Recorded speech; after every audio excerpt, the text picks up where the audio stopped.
5, 4, 3, 2, 1. Sing. I found out like I can't do voices that well, but I found out recently that I can do one voice, which is cartoon evil overlord. I mean, you're British. Like that. Yeah, not in like the classic "I'll get you, James Bond," but more of a like Garfield, you are the wielder of the Keyblade. Whoa. Yeah, that is perfect, actually. Yeah. George, John Arbuckle. I will find you, No. and I will destroy you. Dad, no. I wish I knew how to do that. I just like saying random things into it, like Garfield, welcome to the Dad and Sons podcast. On this week's episode, Matt Visual. Hello. Hi. How's everyone doing? Okay, thank you. And George Wiedemann. Wiedemann, I'm gonna try to be awake during the daytime today for the first time since last week when we recorded. George, you need a normal life. I want one. But do I need one? It depends. When somebody turns up and is like, that's the first sleep I've slept at night in a long time. I have slept during the daytime for an entire week, and I'm surprised at how naturally I adjusted to it. Hi, guys. This is a great start. It is a brilliant start. It's funny because you and me, Matt, we were saying that this week's going to be a pretty mellow episode because we're both pretty tired. And then George came in screaming. And now he's folded into the mellow. It's the crash. And burn. I woke up super duper groggy and like got a 10-second burst of energy. And once you're done with that, you're just more tired than when you started. You know, like getting on a podcast when there's the coronavirus lockdown is going down, when everyone is staying home, talking about that we're tired is like the most entertaining way to start a podcast. Yeah. I do gotta say though that just like the exhaustion is a real thing, isn't it? Like I have just felt tired and sad this whole time. Have you named your walls yet? I named the wall behind me. Wally McWallface. McWallface is pretty good. No, I called him Michael Jordan because I've been watching The Last Dance. Oh, no. Yeah. And it's because I work out over there, like in that space over there, and I just stare at the wall. I'll listen to music, and I was going, hey, Michael, give that drive to win. Wait, is it a house or an apartment? It's an apartment. So, a house? The weights? The weights? Bill Gates? Fucking hell. I don't know how much it is over there in Japan. I never checked the prices. Over here, it's expensive as hell. I mean, to buy a house is probably, you're talking a fair price, a fair whack. Fuck California. California's ridiculous. I'm hoping Corona brings it down. If there's anything goes. Crash the markets. Fuck your boss. Name your walls. When half of Americans half of America's population is gone. What happens when you put down the weights? Does it has to echo? So I have to. Every time you drop a weight, an American dies of coronavirus. So that's the thing is I don't have heavy ones because they will literally just go through my floor because it's like a soft padded floor that if you put a sofa on, it just like makes a hole. So I mostly have like resistant bands, like extra strength resistant bands. Oh, okay, gotcha. So I can do stuff. And that's really useful. I found them really useful. I didn't believe in them before. But then my lady friend was like, you should use these. They're pretty good. And then we found some workouts on YouTube like everybody else in the world has these days. And they're pretty good. Yeah. George is losing his mind over here. You're talking. He's like, stretching. And yeah. George is doing his morning workout. Which is not moving. finding that back extensions are real helpful for a chronic stomach pain issue that might be related to a vitamin D deficiency. I wonder why, Mister. I fucking sleep during the day. This is gonna be a weird podcast. If I lay down on the floor and like halfway stretch myself back up so that whole abdomen is just nice and stretched, it'll help some of the pain go away for the rest of the day night. I've definitely noticed more like pains, phantom pains around my ribs and back. Konami's really cracking down hard on us these days, huh? Wow, George is losing his mind. This is gonna be a weird podcast, and I'm pretty sure the people are gonna really enjoy it. I wanted to ask you, Liam. I was this close to buying Animal Crossing.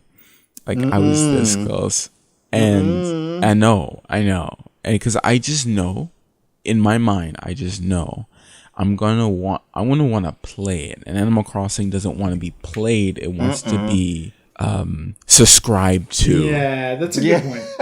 Yeah, it wants, every morning you do chores or whatever like that, and you feel accomplished for those 2 hours. I want to play a game.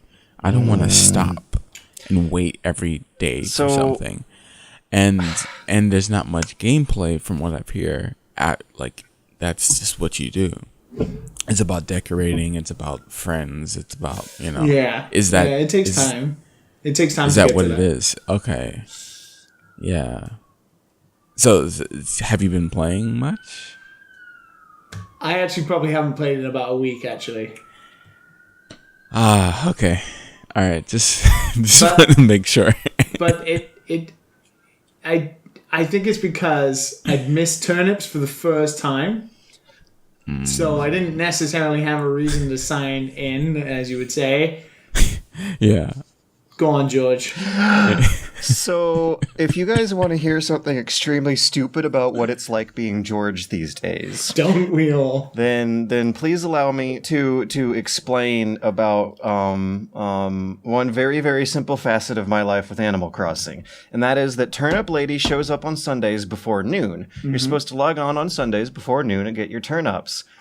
2 weeks in a row, that has not been compatible with my sleep schedule. I have missed Turnip Lady 2 weeks. I time traveled for the first time a week ago to get her back, but this week I'm just accepting the loss because I finally managed to sell them on a premium. But the fact that I can't make it to something that cuts off on noon on a weekend is a testament to just how fucked I am. Yeah, I'm glad you didn't say, how fucked the Animal Crossing design was, because it very clearly is human error on this part. Oh, come on. I could go into it. I don't even know if I want to talk about video games for my chunk of small talk this week. No one wants to hear about dusty old games, strategy games. No one wants to hear about me complaining about Animal Crossing. It sounds like we've had an intervention that nobody's been a part of. It sounds like we've closed George down in a corner and been like, George, you need to change. And play some recent games. I mean, you've been playing Animal Crossing. That's pretty recent. Yeah, I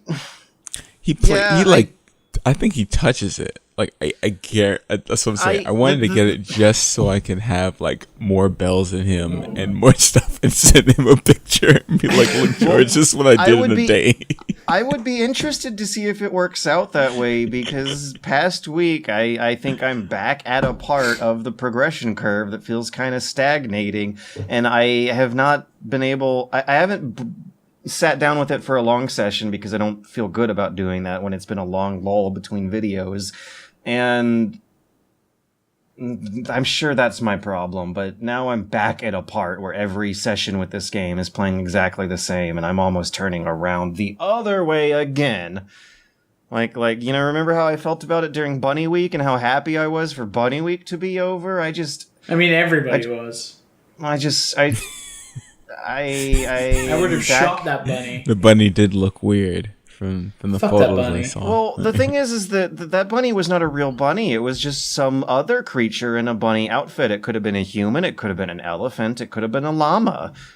But in a game where cutesy animal people are like the default anatomy, that guy, the bunny person, broke a lot of rules of like what sort of things your brain does to accept what it's seeing on the screen as part of its own coherent art style. Because it had a zipper on the back. It did have a zipper on the back, but so does Zipper, who is also a rabbit.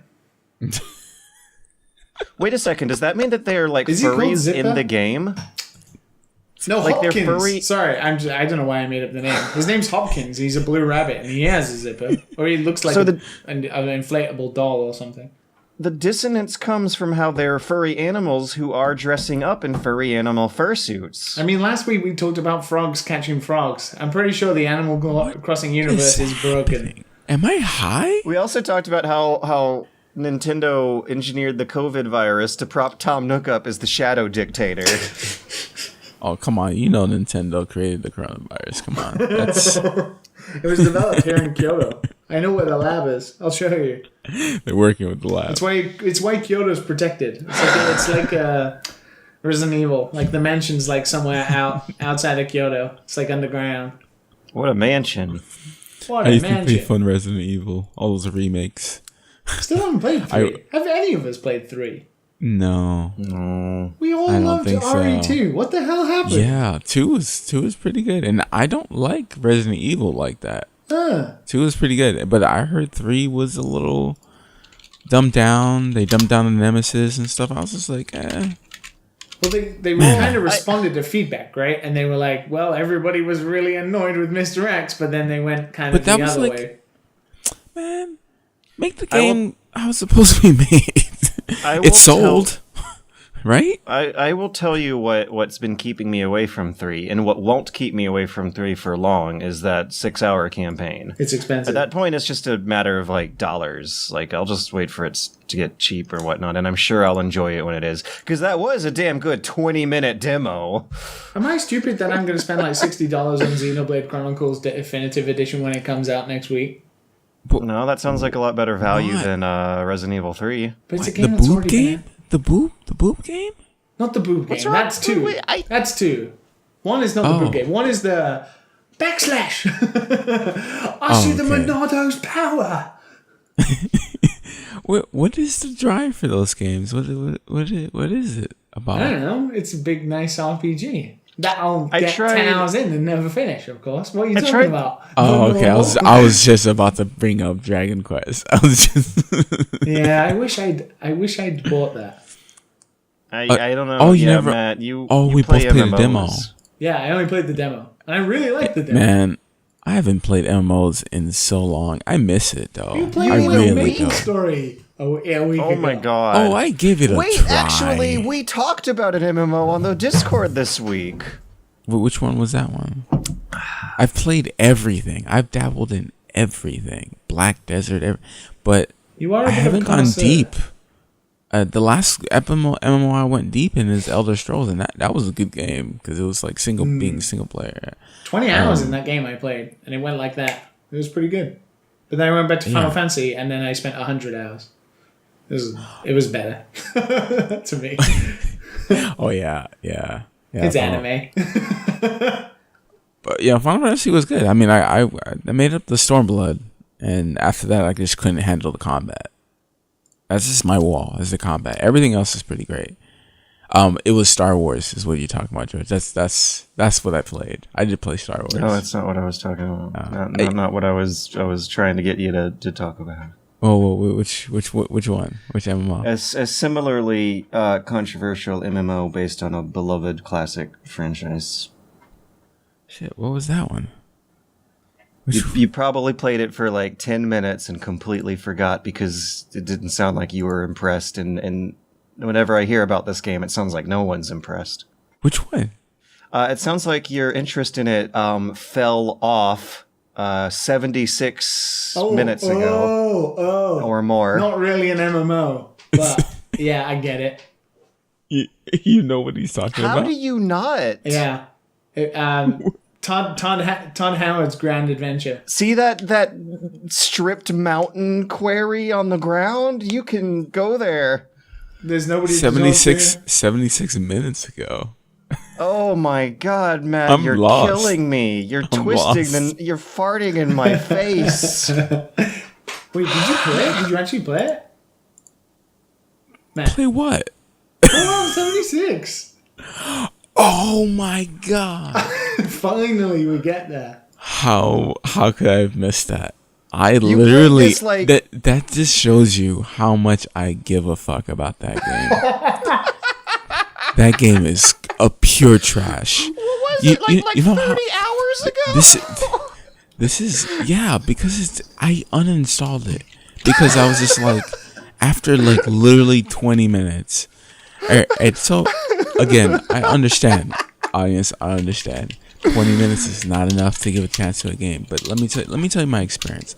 I load up the game. It crashed. Right, and I can't. I'm using my keyboard, and it won't give me keyboard prompts like of what to use to press. Like it says press A for this. It's just saying my controller controls, right? To press A to jump and stuff like that, but nothing for my keyboard. And I can't switch it in the settings. I have to literally close the game, unplug my controller, and reload it with just my. What game does that? I was just like, okay, small thing. Doesn't matter. I load in, I make a character, and I had to go to work. So I was just like, all right, let me make my character real quick. Me and my character walked around the Fallout vault, and then I closed it, came back. When I came back, my character's completely gone. What? But the picture that I took in the beginning, they make you take a vault like ID card picture. It's still in the loading screens. But my new character's picture that I had to take because I had to remake my character it's not showing up. Wow. So it just shows nice. like my old name, my old character. Every time I go through the loading screens, a character that does not exist.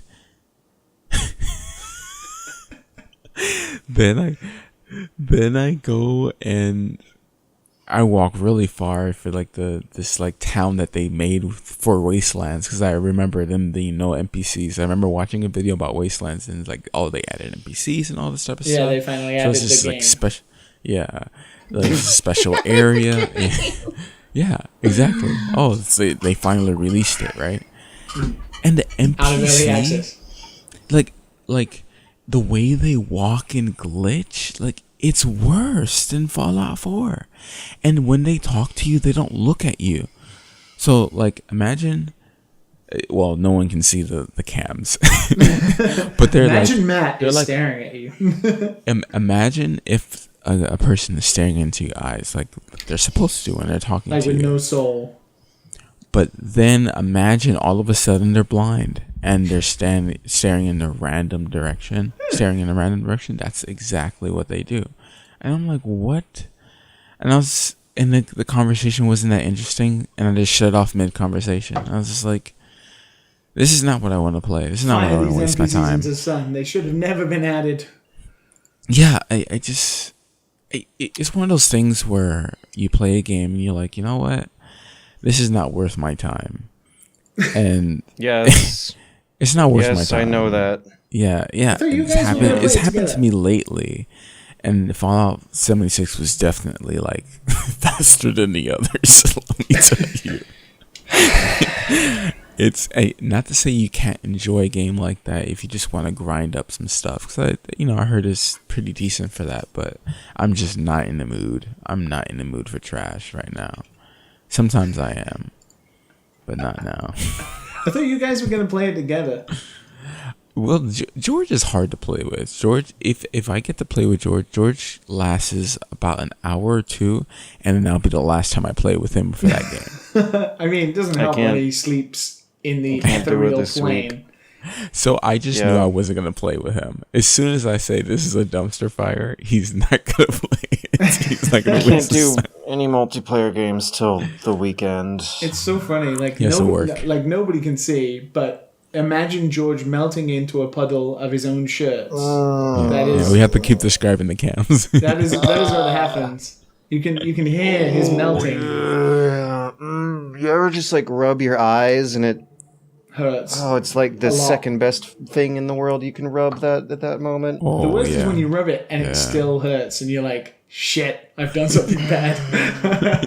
I've been staring at a computer way too long." God, it feels so good to rub it. Oh, So George, oh yeah. you haven't played any games, or No, I have played games. I But just we- doubt anyone wants to but we don't hear care. about so Depressed George. Anno 2070 SimCity societies. Anyone want to hear about 10-year-old strategy games that have global warming in them? Because boy, oh boy, that's what I. Is that the new video, George? Is that the new video? Yeah. I got a crazy interview with the Ancestors dev coming up after this recording, and that's going to be interesting because I've been like sitting around on this global warming video for goddamn weeks now, and it's like the kind of situation where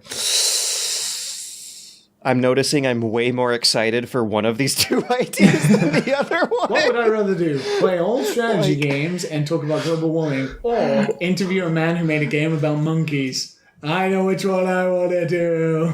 I'm gonna dive right in to like, okay, have you gotten any pushback from religious groups? Do you consider your game a creation myth? Is it compatible with the theological establishments? Oh yeah, no, I'm probably gonna hammer this video out like that. On the other hand, this global warming video has been, oh god, it's such Why a did you slog. Why did you decide to do it? It was 'Cause interesting I at the enjoyed time. Civ 6 Gathering Storm expansion pack and didn't want to do a basic review. Speaking of, it's rumored Yeah. that the next Epic Game Store free game after GTA 5 is Civilization 6. So I finally will play it. Cool. So I'm looking forward to that one. Yeah, I wonder Dude, if they'll put out Epic some Games, expansion dude. packs when you get to it. Let me know because I'll have a mod list for you. Because Civ 6 is good now. No, I'm serious, you guys. If you want to give Civ 6 a try, send me a DM on Discord. I'll hook you up with the good shit. Thanks, bro. I've got a mod that gives you a little news ticker of everything, expanded diplomacy ribbons, some town info that you just roll over with your mouse and it shows up right there. It makes the game so much better. Oh, also you can make the graphics look good too. The game did not ship with good graphics. I might beat it this time. You can set it to super duper fast mode and beat it in like 4 hours if you want. I played a multiplayer game with a friend like that and it actually was pretty fun. Yeah, I don't know if I could handle that. I got to learn the game. I feel. Yeah, well, we've gotten feedback about how people don't want to handle me talking about dusty old strategy games every single week, so... Oh, really? I didn't know where that's where it was going though. I wanted to I did play I played I would say I played two games. Two games I can talk about. I played a stick figure game and I played a regular 3D game. Which one do you want to Stick figure. Both. West Oh, no. West of Loathing. Oh, yeah. I thought it might be that. Yeah. That's a good game. It's a good I one. like It's that a good game. one. That's a good You did game. it, Matt. I'm proud of you. So I played it just before Xbox took it away from the Game Pass. Oh, okay. That sucked. Yeah. I was playing it for hours. It's kind of like the South Park games. It's extremely little bit. hilarious. Yeah. Yeah. It's very well written. Very good. It's Funny. well real. And you would think, you're looking at it, you're just like, how could this be good? Why is there so many positive reviews on Steam? It earns it. It's ridiculous. I like the look of that game. It definitely looks distinct. You definitely know you're looking at a West of Loathing screenshot, and you can't say that about Yeah. most games. It looks like nothing else out there. 10 out of 10 of 4,136 reviews on Steam. I mean, Overwhelmingly positive. It's only 4,000 reviews? I Sounds mean, on wonderful. Steam, that is a lot of copies sold. So, Ooh, there's a Yeah. Switch version.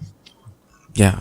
So this, just to give like a short overview, like it is kind of like South Park, where it's just like this 2D plane where you can just walk around up and down, and you talk to characters that have always had something stupid to say.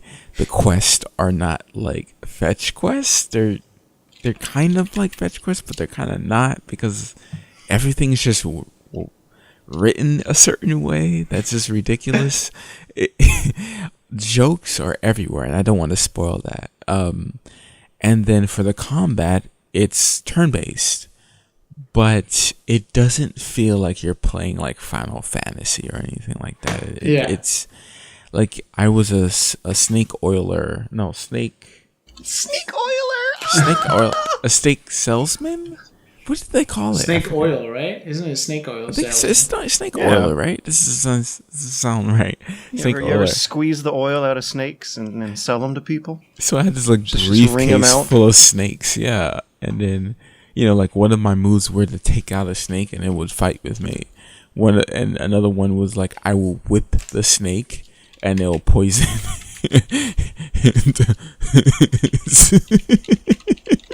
Liam has a post-it that says "Stop typing, LOL." I'm doing it for my job. I'm in a very rocky and hard place at the same time right now while trying to chat with someone. I'm arranging some logistics. It sounds like you're loading something. Oh God, I hate my life. Is this George I thought we had many George existential crisis moments in the past. This is definitely one of the worst.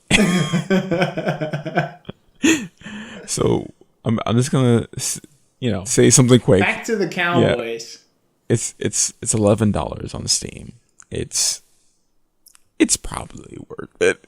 It's $11. Refund it? Huh? Did you refund it? No. No. I was playing on Xbox. Xbox has it. Yeah. It was on the Game Pass, right? It's a way now. Just the way you I would have recommended the Game Pass. $11. You were like, it's $11 on the Switch too. I'm gonna buy West of Loathing and then transfer the save over. Nice. For sure. Just support the developer. Nice. Yeah. Because they took it off. I don't know what happened. They fell out with Xbox. I don't know what's going on. Usually the rotations, right? It's like Netflix. You don't. Is it really? Yeah, they take things off after a certain amount of time. Yeah. That's right. There were some cool titles before. Yeah. Damn. There was Lonely Mountains Downhill, which is the game I was raving about last week. That was on the Game Pass prior. It's not anymore. Oh shit! I wanted to ask for another one on there. Have any of you guys played Streets of Rage 4? I gave that a try on Xbox. I talked about it, yeah? A little bit. I don't understand beat 'em ups. I never did. I played them when I was young. Didn't understand making I played Ninja Turtles and Simpsons, of course. Everyone's playing the Simpsons. That's a fun one. Mm-hmm. But it would eat my quarters because I feel like that's what they were made for. Yeah. But when you play it on here, Scrappers, of course. Come on, everybody. I don't have a fucking Apple. You made it only Apple. You could have lied, Matt. It's easy to Scrappers is the best game think ever. I'm gonna give a friend like a couple dollars and just play it on their iPhone for a day. It's funny actually. Steal their phone for a couple dollars. It's funny you bring up Streets of Rage. So our good buddy, good dad son friend, Super Eyepatch Wolf, messaged me saying he was having some problems with Streets of Rage 4 until he chose a different character, which sped the game up. Like the character was faster, and that made the game a lot more enjoyable. Ooh, because to me it was just the fact that Axel is so slow.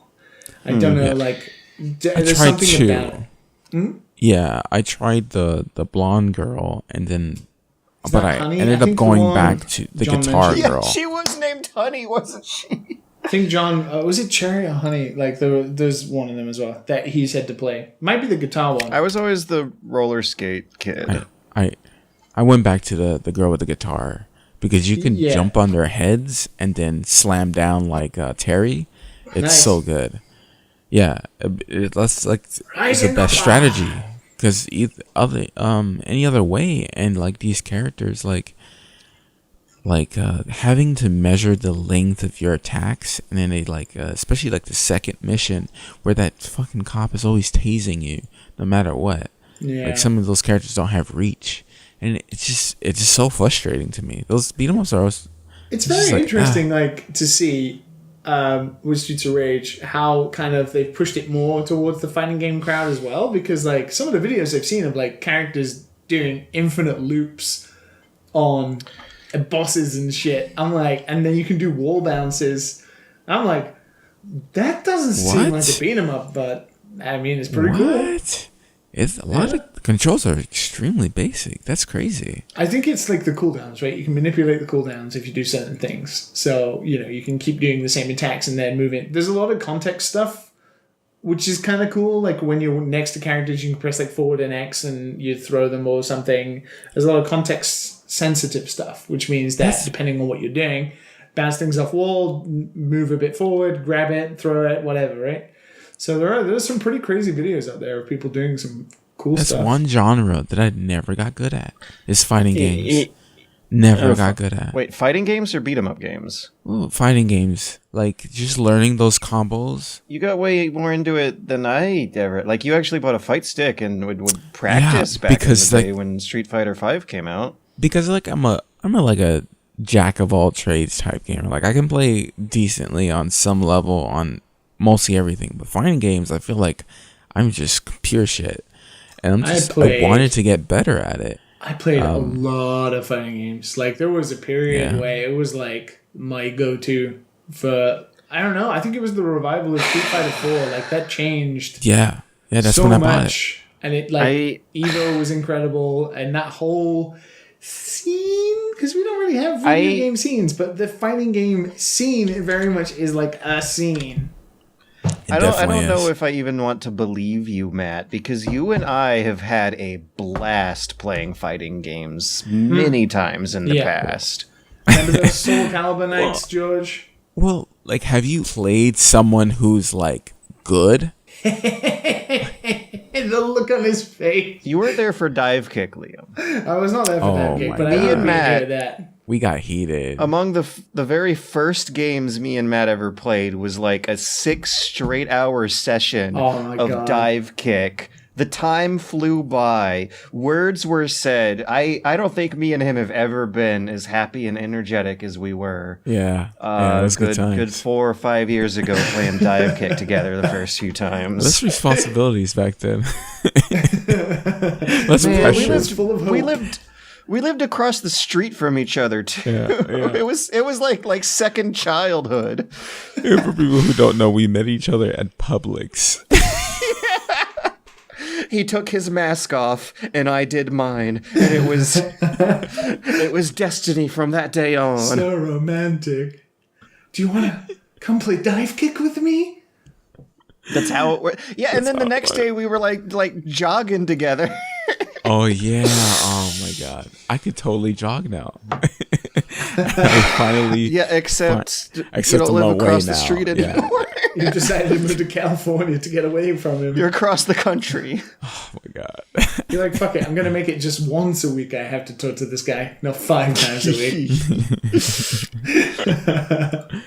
Even us guys, we played Smash, we played some Soul Calibur. Mm-hmm. Fighting games have been something. Yeah, we've had a lot of fun with fighting games. So you're full of shit, Matt. You love fighting games. I love it from a distance. Like I watch it.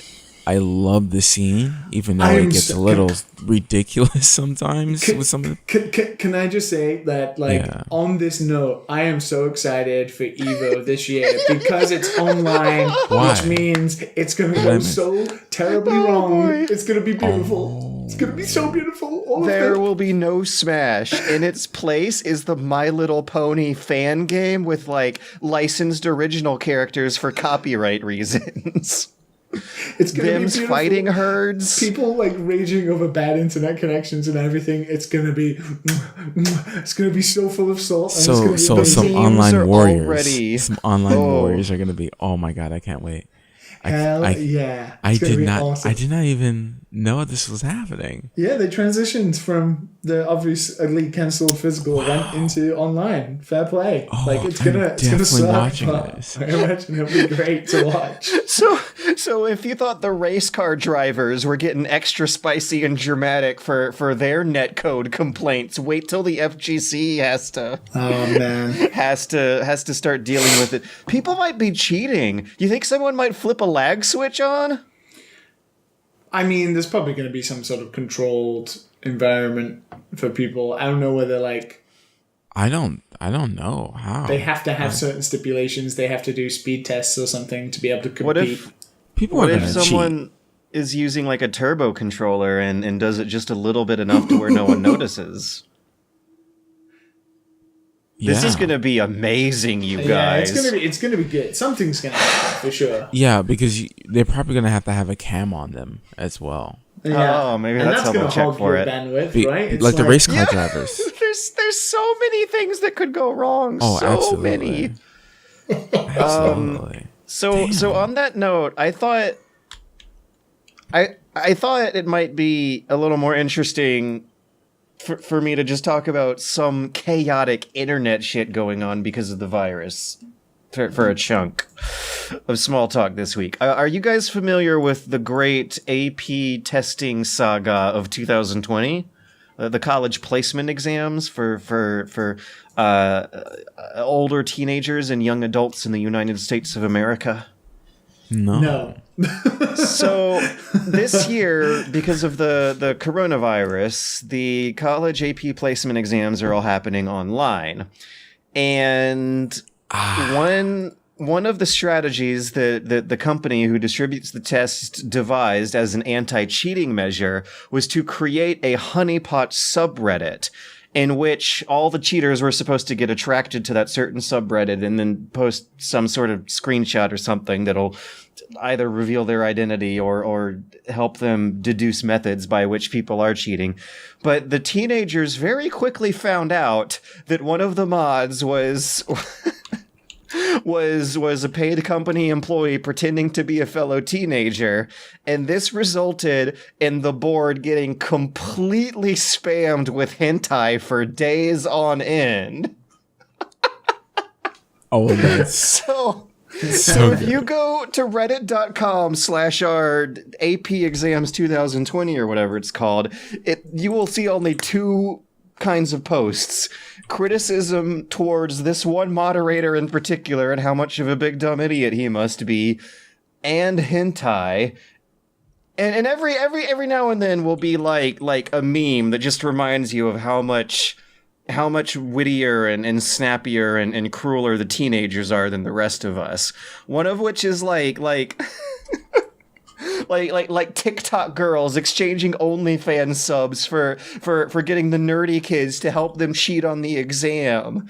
It's crazy. There are kids who are taking this exam on their Nintendo Switch and trying to submit it. Other kids are trying it on the Xbox, and apparently there's technical difficulties. If I you're think doing I saw it from one person had a Nintendo DS that had it. And it's apparently a really big deal because these kids have their futures riding on this test that they're submitting on a Nintendo Switch just for shits and giggles. But now there's real serious talk about a class action lawsuit developing because of it. Man. And you can't even get to that shit because there's so much porn in the way. I don't see what you're seeing. What is it called? AP Tests 2020. Reddit.com/our AP They removed Tests. all of it. It's not Oh, good job, Dino Crunch or whatever the moderator's name was. He finally cleaned it up. Oh wait, no, I don't know. I just got on it and I'm seeing one of those like I don't know what the format of the meme is called, but this got big when the FDIC was printing money during the stock market crash shortly after the virus, where someone's saying, "No, you can't just continue AP exams without fixing the upload issues." And then I guess some guy who's supposed to represent the college board going, ha ha ha, submit error, go brr. Yeah, no, I don't know what you're seeing, Matt. I'm seeing shitty memes all over this Reddit. Like, Maybe- oh, there's someone's balls. Maybe Matt's already pre-banned. Yeah, Wow. I'm seeing We memes. know this guy's I'm gonna come snooping I'm up in definitely here. seeing memes. That's what I'm seeing. But So that's all you've been doing, George. You haven't been sleeping, and you've been reading people failing the AP tests. I've been making multiple videos. I've okay. Come on, Wow. I haven't done anything. Oh my god. That is a terrible picture of a black man with not his sexual organs. Nice. Just like Barbie doll, Ken. No. No. The other organ. That picture His almost looked left realistic for cheek. His left bum cheek. Right bum cheek. No, Calf muscles. Yeah, you'll see it, George. It's a big Can you blurry customize image. his genitalias in Cyberpunk? Oh my god. Don't keep reminding me about a game that is not out that I want to play so bad. Guys, I haven't I'm played not anything. usually excited about games anymore, and I just want to play Cyberpunk. You're excited I've always about- been one. So I haven't played anything. It feels like I'm in the waiting period again. Now like Final Fantasy VII came out. Like I'm in that period where nothing is coming out. I kind of fancy playing Xenoblade Chronicles. But I mean, what was it? Like so Paper Mario got announced. Ghost of Tsushima had its state of play. Gameplay reveal. And they come out on the same day. And you know, I don't know. It feels like I'm in a period of waiting for something. I keep searching for like indie games to blow my money on, but I haven't found anything That like really grabs you, right? that really grabs me. You know. Yeah, I a lot haven't of the done new anything indie for a while. games that I was looking forward to have mixed reviews, so I don't know how I feel about that. I still recommend Lonely Mountains Downhill. I played more of that, but I got to kind of basically where it starts getting really hard. Like the challenges left over are the ones that require me to keep banging my head against it to finish it, and I'm kind of just like, I've run out of podcast episodes to be able to do We're this. getting so old. We're getting so old. If either of you guys ever get curious, I am happy sharing my Epic Game Store login to hear a second opinion on Ancestors: The Humankind Odyssey. I would actually like It's Matt on to the play deal, that. isn't it? It's on the I deal. want to see Matt play that. Is it good though? I saw it on a deal. Probably It's not. probably gonna be like $5 or something.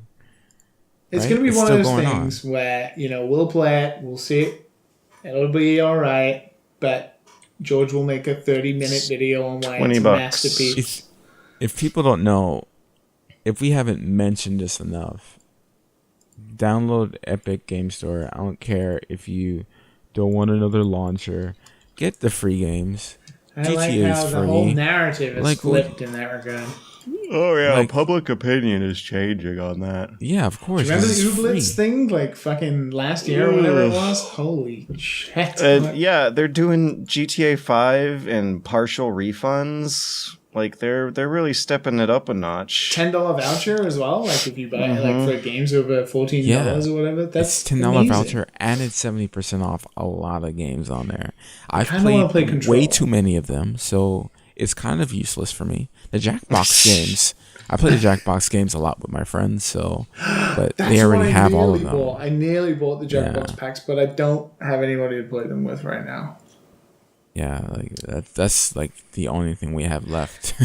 It's Jackbox games on our little Can we Discord set channel. up like a Jackbox thing? Yeah, we Us? can. Yeah. It'd probably be easier than literally So as far as I'm this aware, podcast. is it the third one that's the best one that's got like Quiplash 2, Gaspionage, faking it? Oh, Gaspionage. That's the best one in my opinion. But somebody might correct me because I haven't played any of the others since. Ancestors is now $10 with the $10 voucher. Oh, good. Because it's 50% off $40. So it's $20 minus the $10. $10. Oh shit, George! Did you yeah. see that Old World came out? Old World? What is Old World? It is Soren Johansson's game. He was the lead designer of Civilization and Off-World Trading Company. It's in early access for... Oh, yeah, Epic. I did. I know. You can be a Greek I was conqueror. looking at this. Yeah, I've been playing so much Civ 6, and the look and feel of this one is so closely in line with that I don't know if it'll Oh yeah, this game. it'll feel like something new and exciting in my life right now. I kind of want to put this whole Civ phase I'm going through to bed finally. It's been 5,000 years. Oh no, Old World. Also, is the different. Hunt Down came out. That looks pretty good. It's like a Contra style Metal Slug indie game. That looks pretty good. What is it called? Hunt Down. Hunt Down. Um, George, I- there's another one that's like Old World. It's an indie game, but you don't fight in it. I don't know if you're interested in that one too. and is in that? the game Different where you don't planets fight as well. people. What? If Yeah. you can't fight people, okay, no, like if I'm going to sell you on Ancestors Mankind Odyssey again, it's technically non-violent. It's just technically no combat system. But anyways, continue about how I won't like it if you don't fight people. You can get eaten by lions, right? Yeah, and you can fight back, but it's like through QTE. There's no press this button to swing a fist, you know? I don't know how I can't not type. I seriously don't. I'm going to have to buy a new, quieter keyboard, and I think that's the only actual feasible way to fix that problem. I mean, don't do it for us, George. Do it It's for the this- dads, the sons, the the Two of daughters. them, that is unseen. You can do it, my friend. There's limitations to our universe. You have a phone, right? You can secretly tap on that. Or you can just do the podcast and not type at all. That's too much, Matt. You're expecting too much. Calm down. I seriously had a boss in another tab in a Slack room, ask me what I'm doing right now and what's taking me so long. I'm sorry I had to reply to that, okay? My God. Another A boss. A boss. Yeah. Let's move on from the big boss. It's the monkey boss. Liam, I wanted to ask you how Japan is handling his toilet paper these days. It's funny actually. So you posted this, and supposedly there's been Japanese toilet paper memes, but I haven't really seen any. And it's funny because two things that you can buy quite frequently now are masks and toilet roll. Whereas last month maybe that was kind of impossible, but it seems like everybody stopped panicking now, and you can buy them again. So, was there toilet paper panic shortages last For month? 2 weeks maybe, when everybody in the world was, even in Japan. I think it started in Japan, actually. But they have the bidets, the bidet culture. Yeah, and that's the weird thing. That's why I wondered why everybody was panicking, because we have bidets. Well, most people in Japan do, but they are literally lifesavers. Think of dysentery. Think of all those medieval people who died of dysentery. Imagine if they just had a bidet. I am so sorry that 4 billion years of ancestors had to live without bidets, and I'm the first generation. Monkeys didn't have bidets. That's why most of them died. Those monkeys died so we could have bidets today. So, speaking of bathhouses and whatnot, the only thing I did do this week, really, apart from do the obvious, which is make games and do nothing, is I watched the first anime episode of... I can't even pronounce it. No. Because in the comments... Roma. What is it, George? Agretzko Season 2? Yeah. No, the Yeah. bathhouse bathhouse manga. Oh, Thermae Romae. Thermae Romae. Oh, did you see the anime version of it, or one of the movies? I watched the first episode of the anime. How is the anime adaptation? It's pretty funny. it's pretty good. It's good to know. I don't know, there's so many different things, and it's funny because in the anime seems to have come last. It seems that the manga came out, then they made a movie, and then they made an anime, because in the anime, they have, when he goes to Japan, he has posters, they have posters on the wall in the onsen of the movie.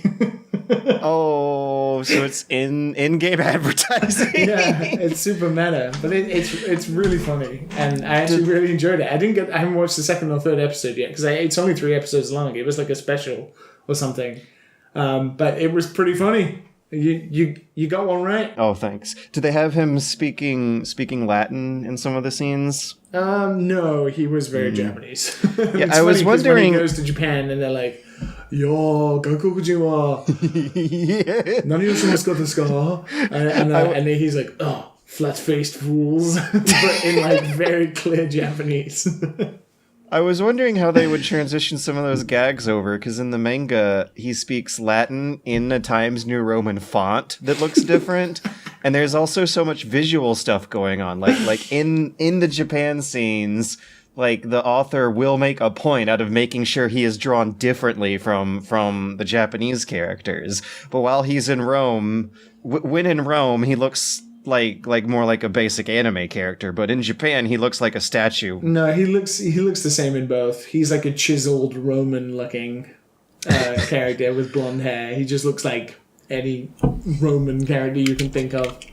It's good though. I enjoyed it. That's all I did. Yeah, guys, help me. Yeah, I'm happy I found an anime that I actually found and then spread to the. It's just like one of my Greek Japanese animes.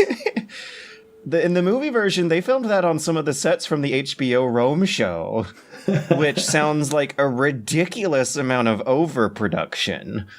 And I kind of want to. They cheaped out and they were like, "Hey, what studio set can we just walk on and film a Japanese guy in a bathrobe?" Oh God! I just remembered. I did watch through Gladiator over the past week.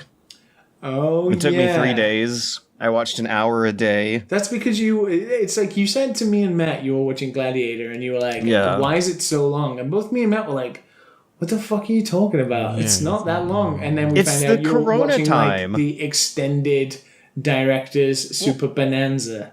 I thought it was 4 hours long and it turned out to be 3 hours long, but that's still a really long movie, okay? It's 1 hour and 55 minutes normal runtime, and that is perfectly fine for how that movie plays out. So wow, I wonder how the hell an hour and 10 minutes of extra material came from. Well, there's a lot more with, what is it? Like his slave master? I always forget the name of the guy. The actor who died. Proximo? I don't know the actor name, but yeah, Proximo's the character.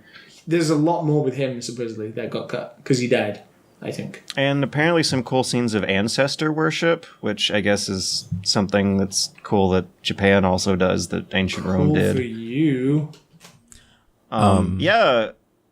Oliver Reed, of course. I'm going to mention that I finished My Hero Academia and that it was... Finished? Hype as hell. Yeah, season finale. Really? That the dub got delayed and I was just like, oh, I'll watch it. I do like the dub. I'm not going to lie. The dub is pretty well done. Season 4 was really good. It's very different from the other seasons. I need to find out what episode I'm fucking in. Just go through it. So I watched the last 2 undubbed and still fantastic. Absolutely fantastic. So Matt, can you tell me very like maybe how far I am estimation wise? So the last thing I remember was like when they had that hype fight against the muscle guy and they were in the forest. The muscle and guy. They attacked them in the forest, and then Deku had a fucking sick ass fight against the guy who could like wrap his body around things, I think, or he had muscle powers or elastic powers or something, and it was incredibly well animated. I can't remember, but then like 2 episodes after that, it was like All Might fights Smokehead chap. Oh no, you must be in the beginning or something like that. No. It's like end of season 2, I think. Oh, you're not. Well, oh, you're way back. Yeah, that's what I was wondering. Like, I feel like The season went on hiatus or something, and then all of a sudden, like, now the whole thing exists. Well, I think that was the end of the season. You're talking about when we were all hyped in the chat, right? And we're like, oh my god, that All Might fight. The last time All Might fought was a season finale. It was a season finale. Yeah, so just watch season finale of 2 or 3. I think it was the third one, to be honest. That's the last time I think he fought. It went on for a long time to that point. It must have been like 30 episodes in. So that's like getting into season 3. The thing is, I'm afraid to Google like episode lists because they always come up with spoilers for anime. They're like, just on his last stand. Start way back, like season 3, first episode, and just. I can't be rewatching episodes. I don't have that kind of time. Wait, what do you mean? No, I'm talking about just skim through it, dude. All right, okay. I'm not talking about watch it. You need to show me the very legal internet store in which you find these. Oh man, they keep pulling them down, and I keep watching them, man. And I keep finding them again. I never got Crunchyroll. I should probably look into it, but no one really tells me get Crunchyroll. You know, not anymore. Do you remember every YouTuber? George, did you do a Crunchyroll sponsorship at one point? No, I did Loot Crate. The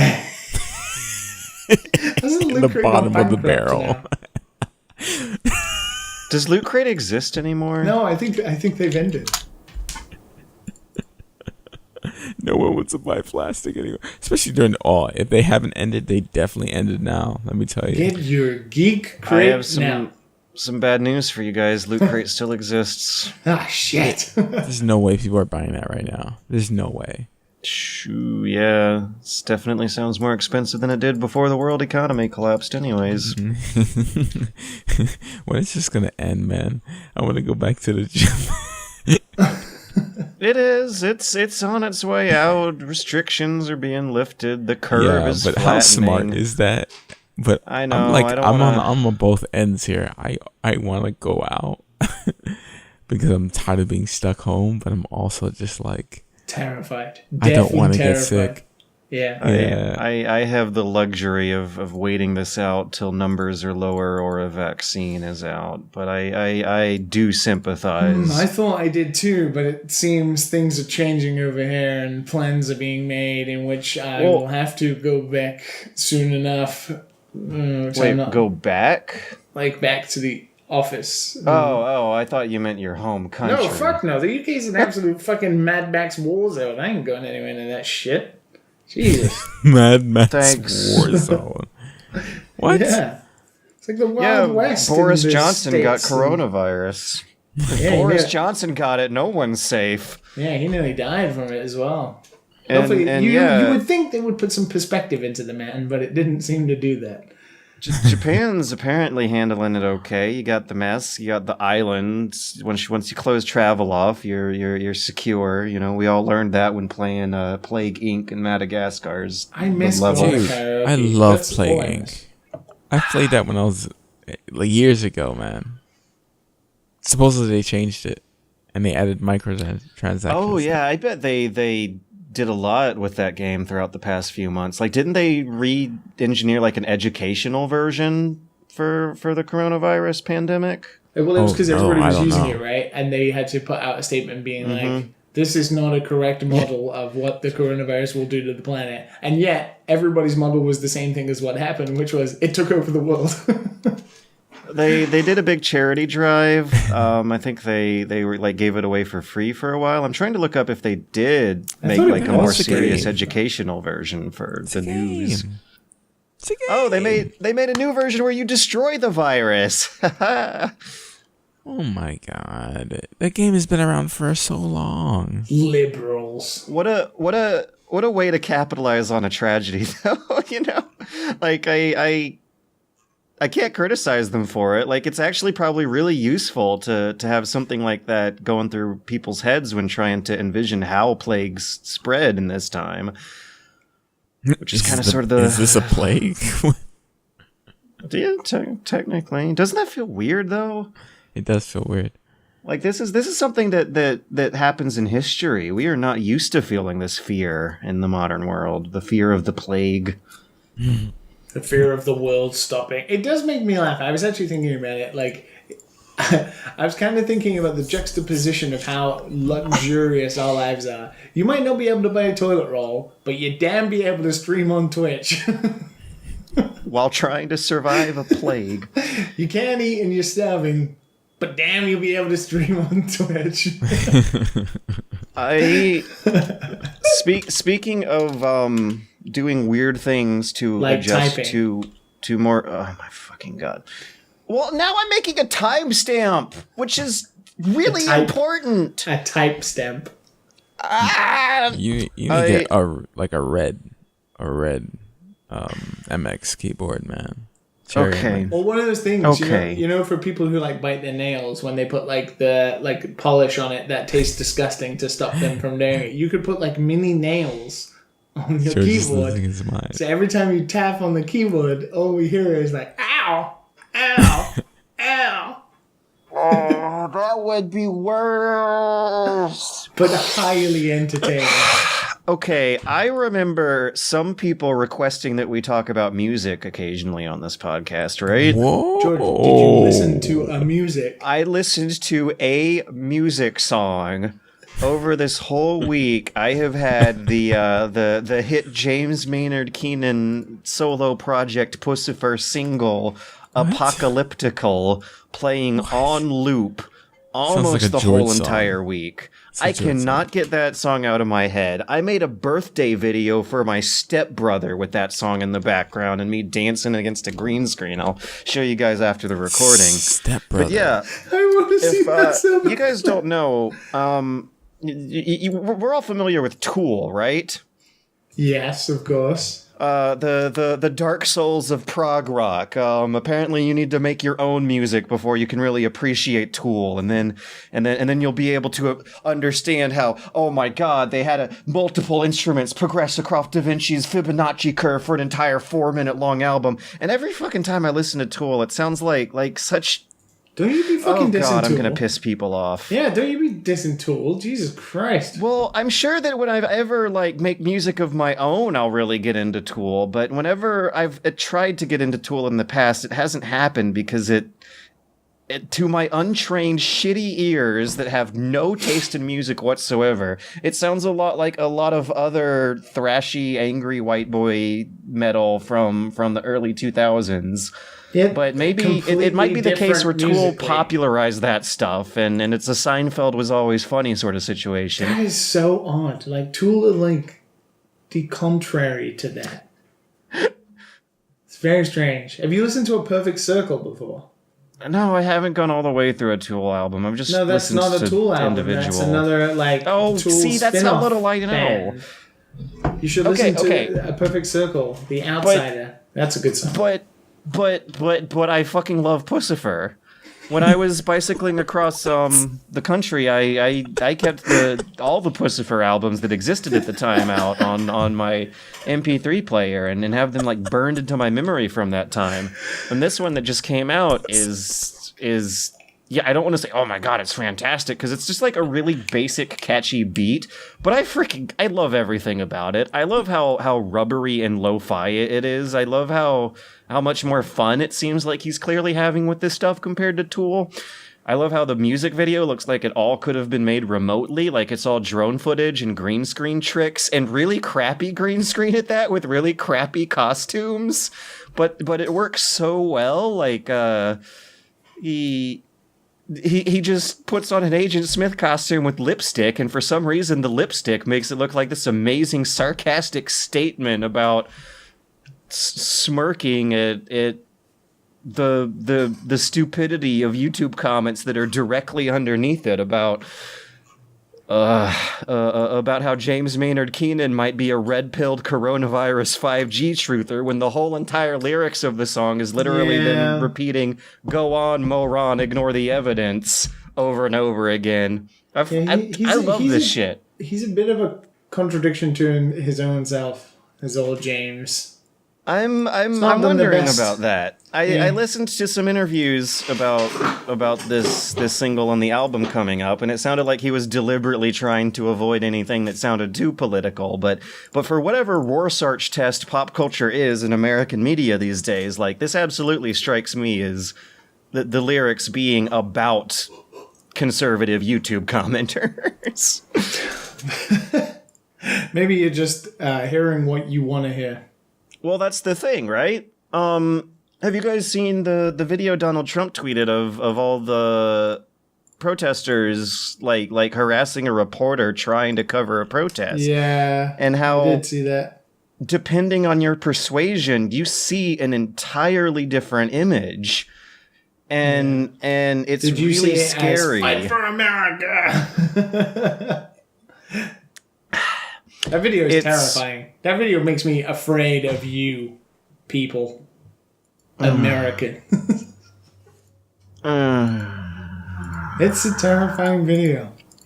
One of the worst things about being George right now is just like the knowledge that I wanted to grow up to be a journalist as a kid, and that has steadily become like the most hated job in the country. No, you could have gone one worse. And you kind of are. You're a journalist, but a games journalist.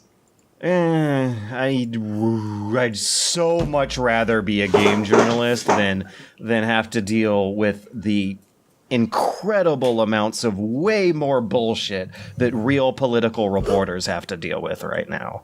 Like, as shitty as it is making stuff for the gaming crowd, at least like there hasn't been an episode like the Washington Post mass shooting where 5 journalists have died. Yeah, that was... Man. Said it before, say it again. America. Yeah, games journalists will get like docked and shit, but real journalists will get shot and shit.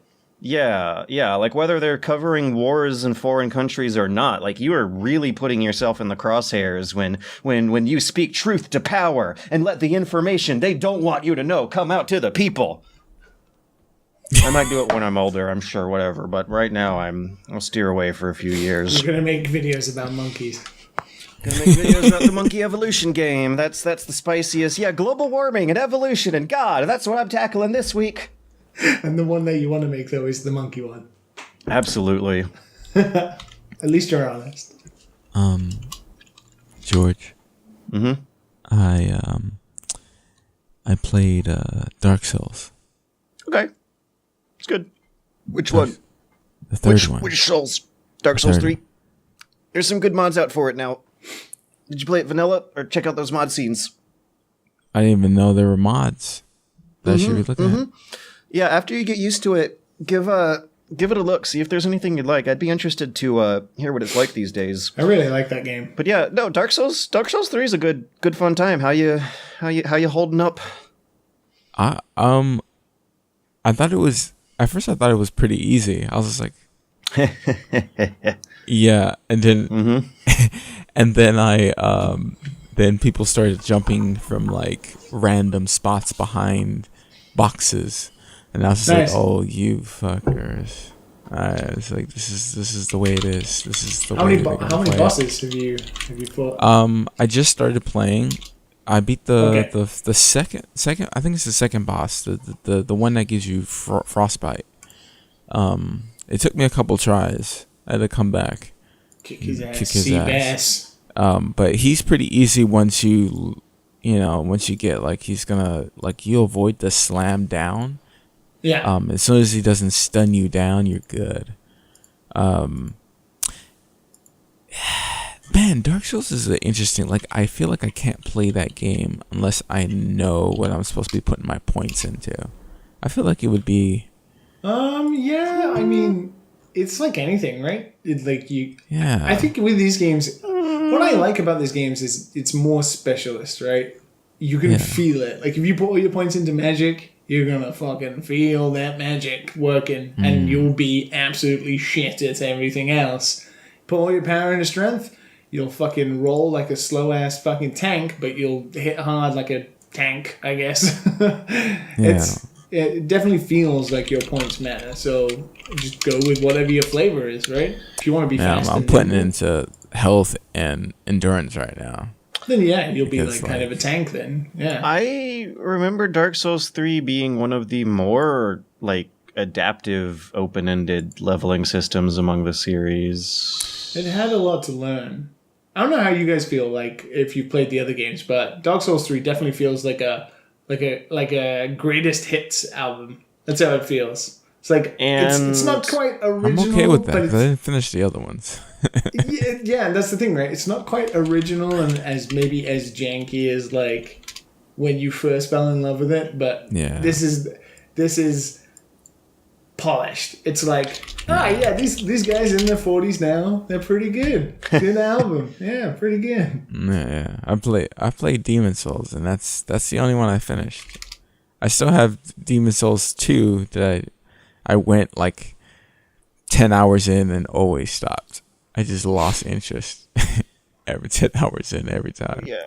Like as I don't remember Dark Souls 3 being like the top favorite of the series, but definitely like a solid collection of a lot of good mechanics and level design that worked in the past. And that is what I remember. I was talking about how there's a mod scene now. There's one called Cinders that is a total conversion that apparently does add in a lot of features from like Bloodborne into Dark Souls 3. Like it, if you already thought Dark Souls 3 was a greatest hits collection, when you hit the mod scene and open up that can of worms, like it really becomes like an album of your favorite Souls content. Hey man, I'd be down, considering I'm totally of the opinion that Bloodborne and Sekiro are both better than the Dark Souls series. I wonder if there's Sekiro content in this mod.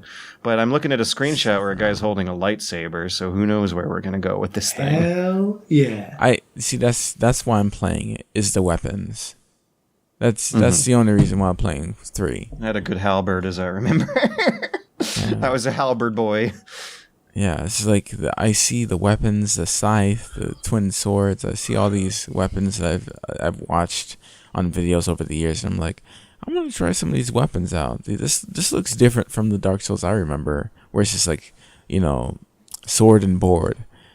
The whole game. Sword and board, man. But yeah, that's it. Just wanna put that in there. When Dark did Souls Sekiro 3 come out? Is it a year yet? Has it already been a year? It's crazy, right? They came up with so many games so quickly. March 22nd. Oh my god! It's not only been a year; it's been a year and fucking 2 months. I'll beat it someday. I want to play through that game again. Is that the only game you haven't played? 60,000 reviews on Steam. Holy shit. I think I'm just racist against the level design. Like, I'm looking over these screenshots of Dark Souls 3, and these beautiful snowy cathedrals touch a part of my soul that a lot of the Sekiro environments didn't really hit. You're crazy. You crazy. Yeah. Crazy. I looked at Ghost of Tsushima Guilty. and I was like, holy shit, there is a difference in class. So what did you think of that gameplay video? It's like Assassin's Creed. It's an Assassin's Creed game. I've played enough Assassin's Creed. I'll play Ghosts, but it definitely when you play an open world game by a studio that have never done an open world game before, and I know Sucker Punch Chat, they've done Infamous, right? Like, is it Infamous? I think so. So, when you play a new game by a studio that is branching into a genre they maybe haven't really done before, but it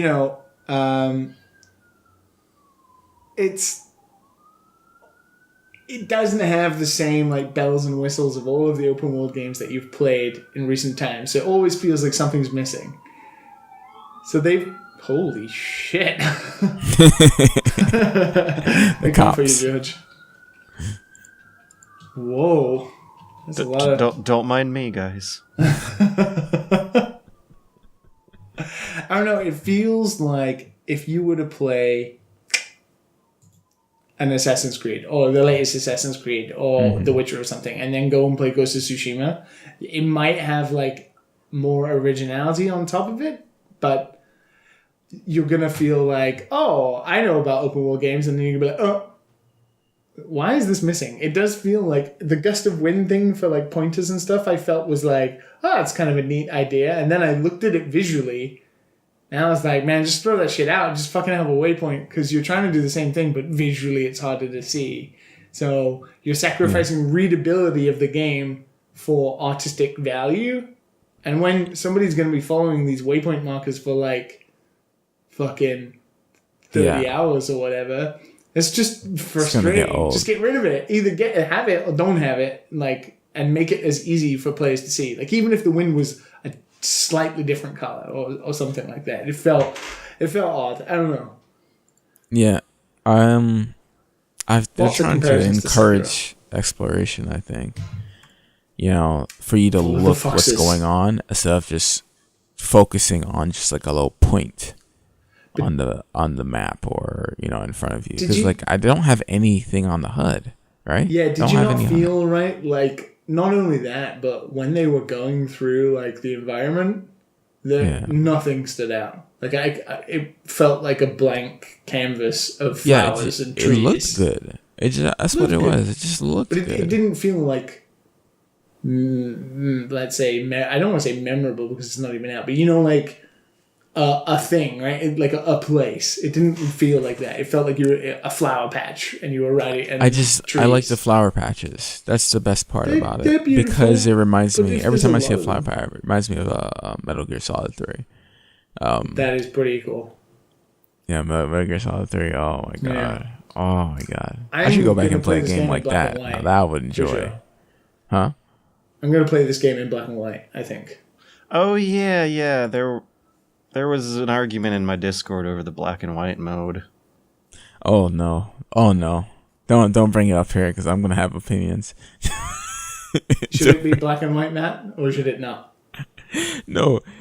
George was saying that it shouldn't be there. Not George, but whoever in the Discord. You might want to cut this out.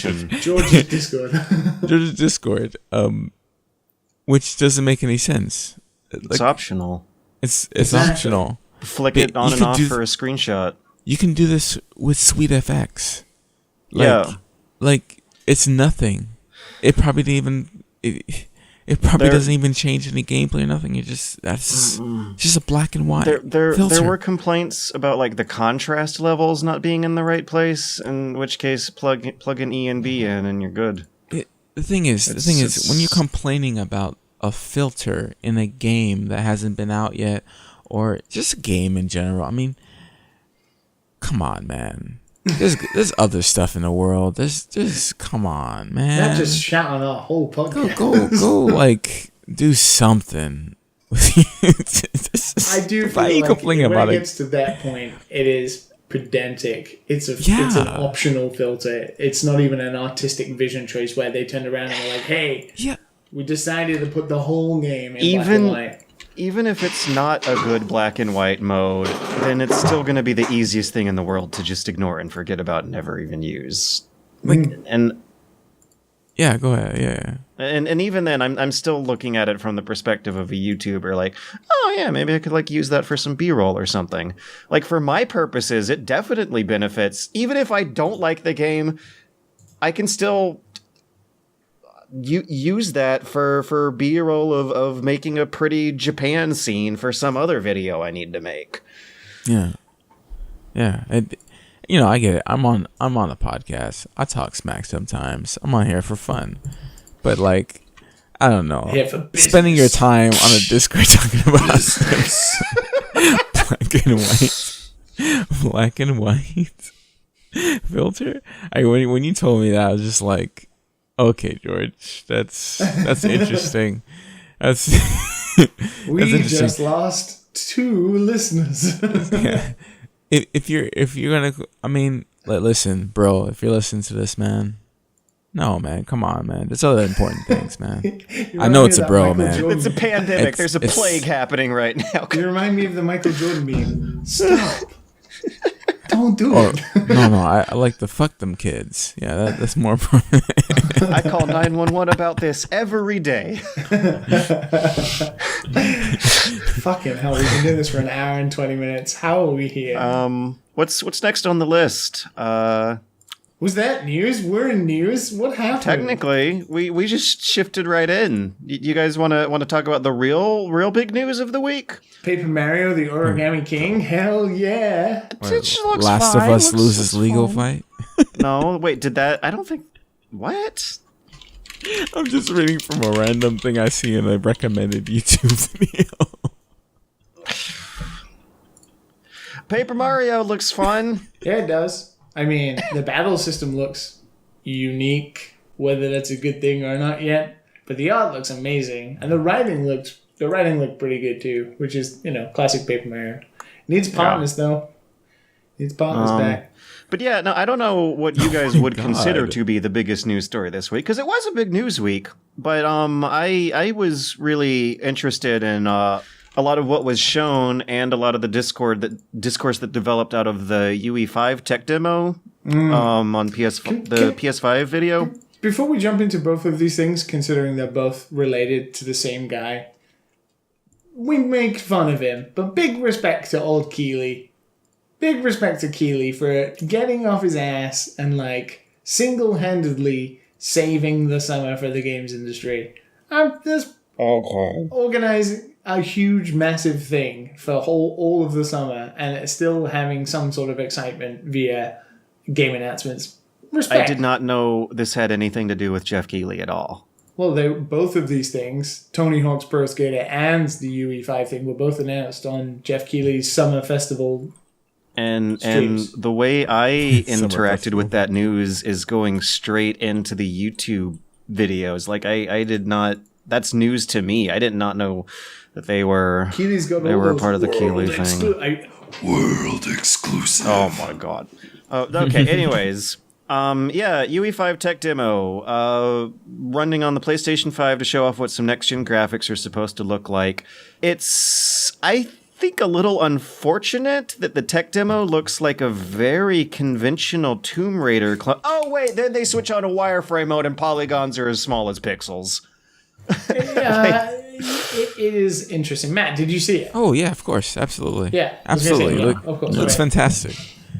So that's what I was talking about in the chat. I was like, finally, yeah. It's we're not gonna be held back by consoles because we definitely until are 2 years into the gen, and until the 2 years, PC hardware catches up. And I hate hearing that. I just want good games, man. Good games. So on PC. Yeah. I mean, what do you think, Liam? Yeah, you're a tech guy. You're. I have a list of questions for Liam about what some of these words mean and how watching it, knowing the terminology, probably makes for a very different experience watching it without. Because shortly afterwards, that PC Gamer article came out talking about how unimpressive it was, but that's not the point. Yeah, it's impressive. The thing that's going on is that there is a movie quantity of polygons in this scene, and I didn't really get it myself until the developer switched on that color coded mode where it looks all black and white and noisy, and he says that's not noise. Some polygons are as small as pixels. Triangles. Yeah, triangles, polygons. Liam, what's the difference? Triangles, not polygons. Technically, really. I mean, kind of. But 8th grade geometry class. I mean, yeah. Why wasn't it impressive? It's impressive. The demo is impressive because there's a lot in there that is going on that you wouldn't necessarily, using the hardware we use now, be able to do. It looks great. I think some of the things that you've written down as questions, for example, I think the main one is, why is it a big deal that you can import straight from ZBrush, for example, or Blender to the engine? What do those words mean? So when you take an asset I've never used ZBrush personally, but I've used Blender a lot. When you take a 3D model from Blender and you import it into Unity or Unreal, for example, you basically do it textureless, and then you create a texture, like a high-res texture. But when you do, sometimes you create multiple versions of that texture. And they're different LODs, LOD, level of detail, right? So you'd have like LOD 1, which is like HD 4K or whatever, LOD 2, which is then like HD. Then you go down to LOD 3, which becomes a bit more standard definition than LOD 4. And all of these lose detail and lose like,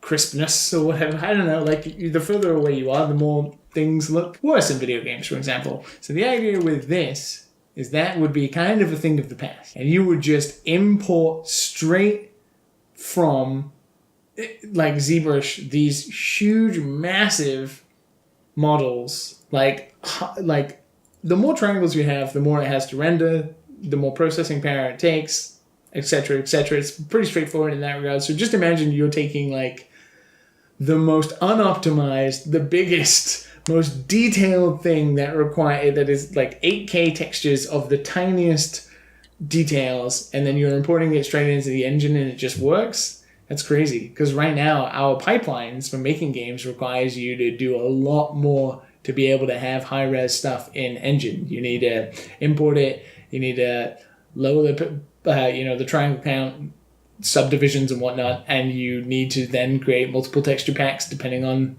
PC performance. Yeah. It's why when you change your medium, ultra, or whatever, all the textures change, because there are literally multiple different textures.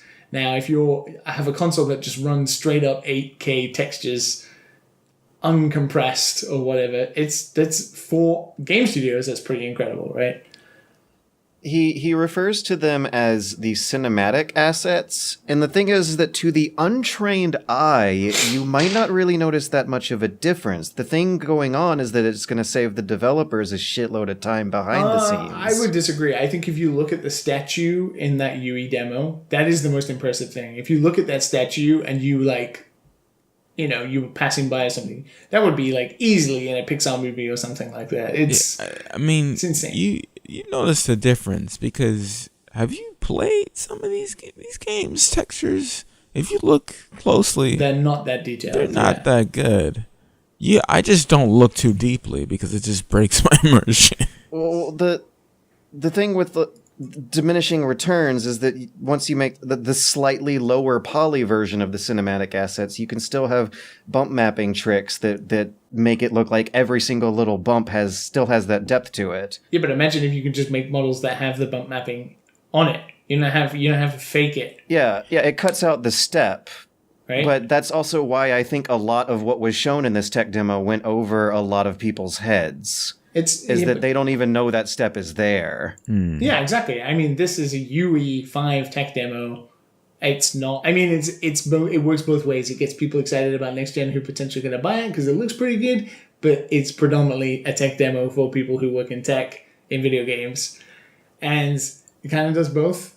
Mm-hmm. The one thing I think that's the most important thing from my personal standpoint, I think in terms of bigger AAA studio, this is kind of crazy, right? You're gonna make really good looking games that look photorealistic with this kind of stuff. What's important to me is that artistic style is the most important thing in video games. Like there is a reason why this demo, the first thing George said was like it was like a Tomb Raider kind of Uncharted-y thingy, right? Because no matter how fucking good things become and things can look, there is something about artistic value in video games that artistic styles will always outlast photorealism. You look at games like Wind Waker, Okami, Beautiful Joe, pixel art titles, Chrono Trigger, Final Fantasy VI, right? People fondly remember how they look. But if you think of the first Uncharted game, which was a technical marvel at the time, you're like,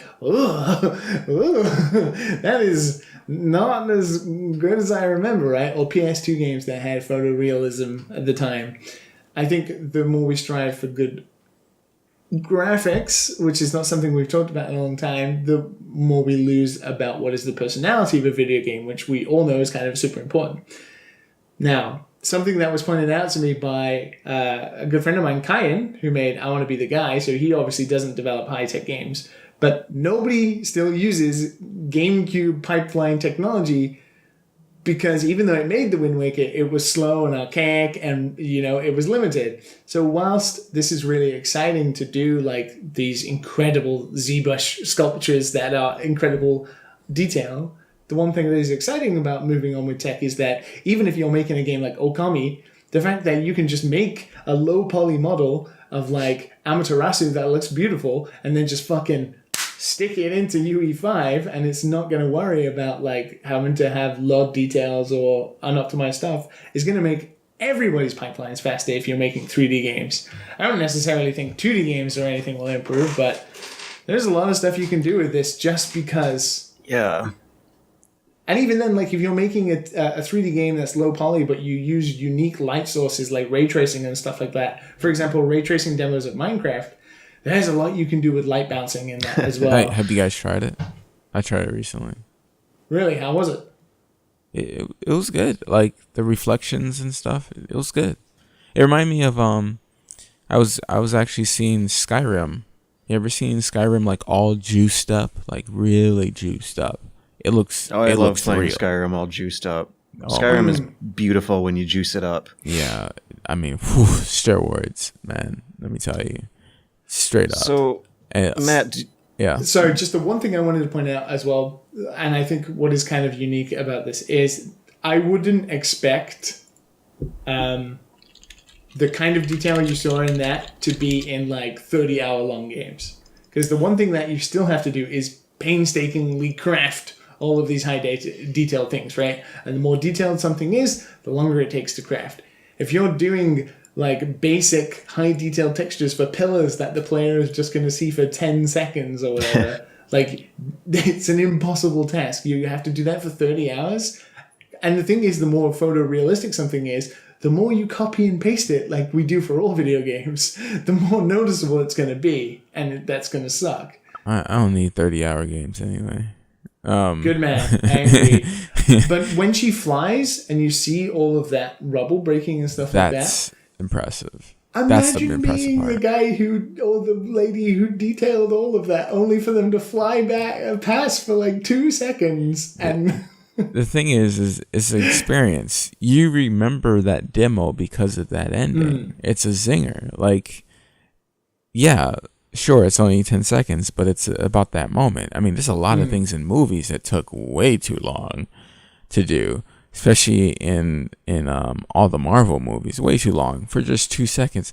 Those suits that they were wearing in the freaking Marvel movies weren't even real in Endgame. Those little white suits, they're all CG suits. they are all CG.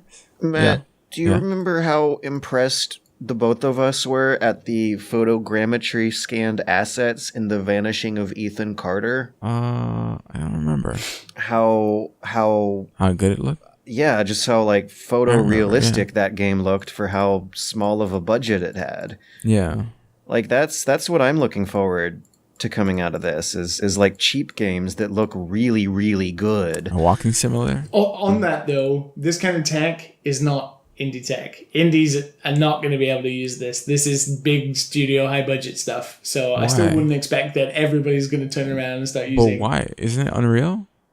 The whole It is point is unreal. that it's like cheaper and faster than ever before, I thought. Yeah. Like in terms of resource cost on the player's machine. Yeah, exactly. It's not on the like development side of things. It's like you're still going to. Photogrammetry is expensive. Don't you have to like set up 360 degrees worth of cameras around a prop and It's not even have them that, it's all like- take photos? There's kind of a reason a lot of indie games are like pixel art and stuff like that. It's the same as like bands making. It's the difference between bands making like an album at home with like garage equipment compared to like in a studio, right? Like you might use the same guitars or whatever, and there might be a brand new guitar that comes out and makes you sound almost the same, but there's a lot of other factors in the pipeline that. Yeah, Like, but Unreal, unless you can you're- just make shit. I've made shit in Unreal. You just You make shit. can. It's definitely very different to Unity and GameMaker. Like they're not even. I mean, GameMaker and Unreal are like completely uncomparable. The only similarity they have is they both make games. Honestly, I just want to reiterate that from my untrained perspective, it seems like the big selling point to the whole entire tech demo was how much cheaper and easier it should get to work with these ridiculously high poly photorealistic assets. To actually have them in game and actually have Like- a console actually run like- them. Like that seems to upset the natural balance of order things with how much he compares it to movie quality assets. Like movies get to wait around a whole day to render a frame, whereas games have to churn it out immediately. But having that billions upon billions of polygons just come out in your face in real time seems to upset the natural balance of the universe. That's not noise. Yeah, that's pixels. not noise. That Those was pretty pixels are funny. triangles. I'm always gonna remember that. It's not I mean, noise. it's amazing when you think like there are websites out there where you can look at the polygon counts of different characters over time, right? And you think like Mario from Super Mario 64 was 64 polygons, right? And you're like, oh, now we can render billions upon billions of triangles in one scene. And part of like how you can do this is because the culling technology in which we use now is like the most optimized, incredible thing. Oh, so they're like hiding the stuff that's not on the screen, and is that the trick going on? Yeah, of course, fucking hell, man. If you can render billions of polygons very, very quickly, but you got to be hiding the other billion to be able to load the front billion. Like it's not complete magic. It's still tech. It still has to abide by the laws. Yeah, I'm really really fascinated by what actually gets this to run efficiently behind the scenes. I was wondering if they had gone into detail about that, or if it's all trade secrets at the moment. They've probably gone through with some studios about how the tech works and stuff like that, but it's just the same improvement we have every time, right? The more data we put in things, like all of these teraflops and SSDs, and the faster we can load data means the faster we can run things in scenes, right? Teraflops. All right, why does that even... Weird term. It's a weird term. It is a weird term. It's like... First time I heard, I'm like, is this a buzzword? Teraflops? It's such a weird thing. Teraflops could describe what you will be doing to old men's bodies in Tony Hawk's Pro Skater 1+2. That was the best segue you've ever done. In my life. I'm glad you managed to pull through this entire podcast through agony of whatever you're going through today. Just for I'm waking one up. line. I'm waking up. It's 12 p.m. That was the best segue. Yeah, Tony Hawk's Pro Skater is getting remade again, and I almost forgot it got remade the first time in 2012. It did? There's some weird It did. Sonic Cycle deja vu, Wait, was it 1 and mass 2? brainwashing shit going on. You can't even buy it anymore. You can't buy it because of the licensing. It's hard to Google search for, because if you type in the terms of like Tony Hawk HD Remaster, this But it wasn't latest called result that. comes up. It was just called Tony Hawk's Pro Skater HD. Oh. And it reviewed very poorly, and the music license expired fairly quickly, and it got taken off the stores. Oh man, no Bring the Noise. Even Bring in the Pro Noise. 1 and 2. So yeah, Tony Hawk's Pro Skater is getting remade again. I completely forgot it got remade the first time until like a day ago when I double checked myself, because it felt like I was feeling deja vu. It looks a lot better this time. It looks a lot snappier. You see in gameplay footage your skater immediately teleporting into completely different poses. It's so like cool. like in the good old days. It did like I watched some of the gameplay from like obviously the announcement, but also the Jack Black Jablinski games, Tony Hawk's Pro Skater special, and the way they move and the animations and way they fall is like exactly the same as the original. It's really, really weird and uncanny. It's very interesting. And whatever is going on with lighting and shadows looks real interesting to me too. There's some interesting environmental art tricks going on that I'd like to play around the with. levels don't exactly spark the nostalgia I was hoping for. It's very like, let's make generic environments that are the same layout, but we'll remove all of the colors of like the way those levels looked. That Portland warehouse level is gonna feel small in 2020. I'm sure they made it a bit bigger. I'm wondering if they'll add some extra levels to that, because even when you unlock the later levels in Tony Hawk's Pro Skater, like the school level is enormous compared to that warehouse they keep showing Is 2 off. the one that had the bull ring? Yeah. That was an unlockable level. Back in the days when that was a thing. They better have that, because that was the best level. Apparently, if you're looking forward to playing as Spider-Man, you might not want to get your hopes up. But Well, I mean, Bring the Noise is not in it, so I'm already disappointed. But Milton Collins' No Cigar is, so Wait. Ups and downs.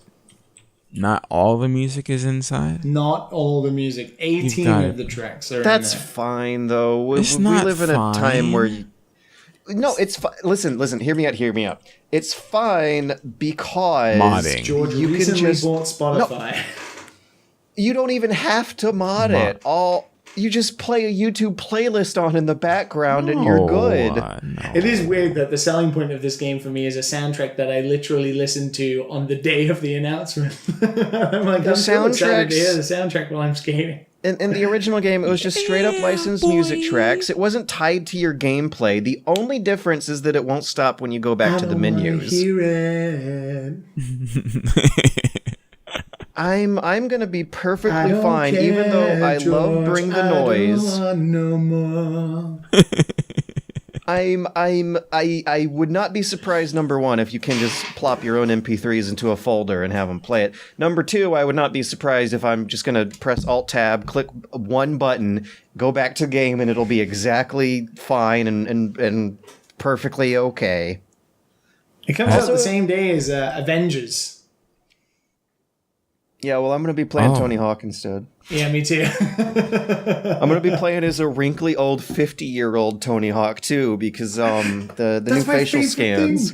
Yeah, it's so cute. It's so adorable. I love how, play as old Rodney Mullen, please. It's so good. The sense of humor behind those games was always one of the best parts about them, and it's so great to see them still, like put it out with a smirk and a giggle.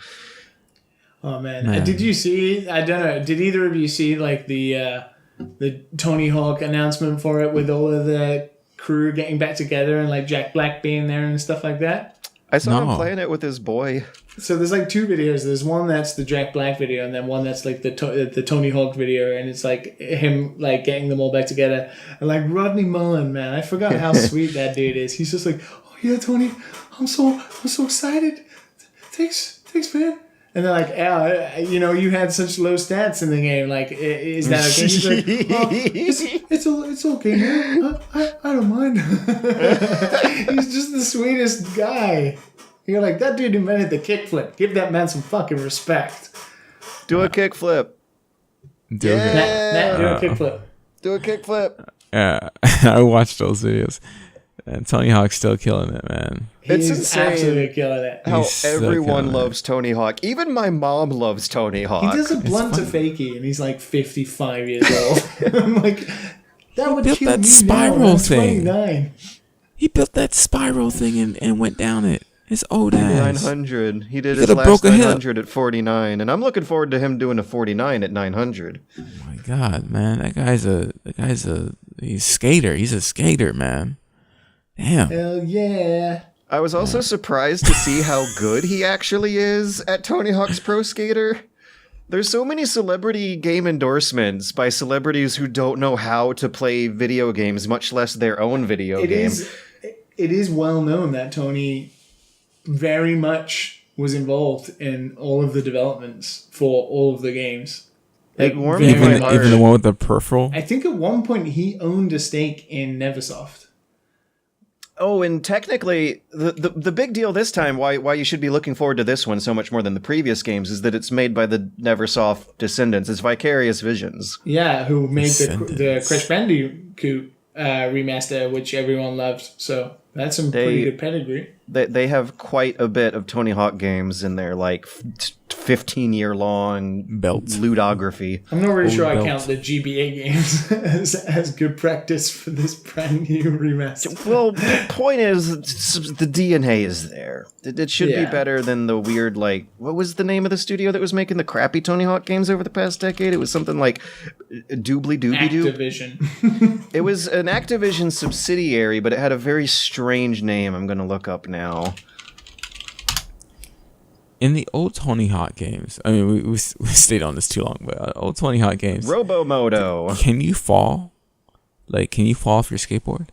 I can't remember. Like, as in, like, bail out? Like in Skate? Yeah, well, yeah. No, when you hit a There's various wall. different versions of it. When you hit a Yeah, wall. of course. Yeah. And Tony Hawk's Pro Skater, you pressed a button and your guy just straight up picked your board up and walks around on a foot. No. And you can You that was fall on the underground. floor. Yeah, and when you miss a Thug. trick. Yeah, so when you fall in the old Yeah. games, you would like hit and you'd like bounce and it'd be blood and then you'd automatically respawn on top. Oh, So now the way they do it, which is kind of smart, is that when you fall, it's like a glitch in the Matrix and then you like glitch back onto the board. It's kind of neat. Oh shit. Okay. Like Yeah, you glitch I like out that like, better. oh, that didn't happen, and then you keep skating. It's pretty cool. The Tony Hawk's franchise has been in some sort of weird Jeopardy limbo for the past decade, but this is a completely different I studio than the remember previous one. Christmas 2006, getting my brand new Nintendo Wii, and Tony Hawk's Downhill Jam, which was shit. Downhill jam. Yeah. Downhill. Remember- You should see the box out for it. Tony's face is like looking off to the right, and it's like just completely dead. Remember Tony Hawk's Ride, where you had to lean around a skateboarding peripheral in front of your Wii? Yeah, I remember having to break one of those. Oh. Anyways. Is that it? I can't segue to listener questions as good as I flipped That's a segue right there. 360 manual ollie flipped into the Tony Hawk segment. Let's kickflip into the questions. Oh gosh, I guess you just can't win them can all. you do a kickflip? Send in your If- answers to dadandsonspodcast@gmail.com. kickflip.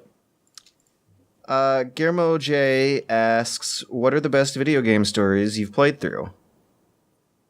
What video game stories do you personally think are great, and Kingdom what Hearts. makes them great? Kingdom Hearts. Absolutely. Which that is an argument that could have actually been made a good 10 years ago. So before it became funny a how meme. that's gone. Mm-hmm. Final Fantasy 6.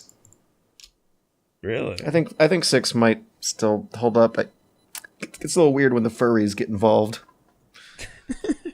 George, isn't that your favorite part?